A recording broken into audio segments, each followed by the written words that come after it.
Hi friends, welcome to my channel. ఇక భూమి శరత్ చంద్రను కలవడానికి ఇంట్లోకి వెళ్తూ ఉండగా నక్షత్ర ఒక కర్రతో తనని ఆపేసి బెదిరిస్తూ ఉండగా నక్షత్ర తీసుకొచ్చిన కర్రని భూమి విరగొట్టి నక్షత్రకి వార్నింగ్ ఇస్తుంది. కానీ అలా గొడవ పడుతూ తన కన్న వాళ్ళ ఇంట్లోకి అడుగు పెట్టడం ఇష్టం లేని భూమి బయటికి వెళ్ళిపోతుంది. ఆ తర్వాత అపూర్వకి కాల్ చేసి బెదిరిస్తూ ఉంటుంది భూమి.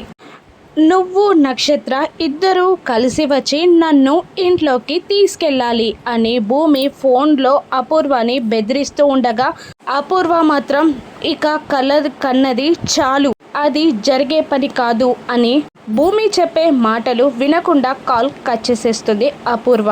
అప్పుడు భూమి మళ్ళీ శరత్ చంద్రకి కాల్ చేస్తుంది. ఇక చెప్పమ్మా అని ప్రేమగా శరత్ చంద్ర అంటూ ఉండగా మీ ఇంటికి దగ్గరలోనే బయటే నిలబడ్డాను అని భూమి అంటూ ఉంటుంది. బయట ఎందుకమ్మా నిలబడడం, లోపలికి రా అని శరత్ చంద్ర అంటుండగా ఇంట్లోకి వస్తే మీరేమైనా అంటారేమోనని చాలా భయంగా ఉంది అని భూమి అంటూ ఉండగా ఇక సరేనమ్మా, నేను అపూర్వాని నక్షత్రాన్ని నీ దగ్గరికి పంపిస్తాను నిన్ను తీసుకురావడానికి అనగానే భూమి సంతోషపడుతూ ఉంటుంది. ఇక శరత్ చంద్ర అపూర్వాని నక్షత్రాన్ని పిలిచి భూమి బయటే ఉంది తీసుకురమ్మని అని అంటూ ఉండగా ఇక అపూర్వ నక్షత్ర ఇద్దరు షాక్ అవుతూ మేమే వెళ్ళాలా అని అడుగుతూ ఉంటారు. సరే నేను వెళ్ళనా అని శరత్ చంద్ర అనగానే వద్దులేండి, మీరెందుకు వెళ్ళడం, మేమే వెళ్తాం అని అంటూ అపూర్వ నక్షత్ర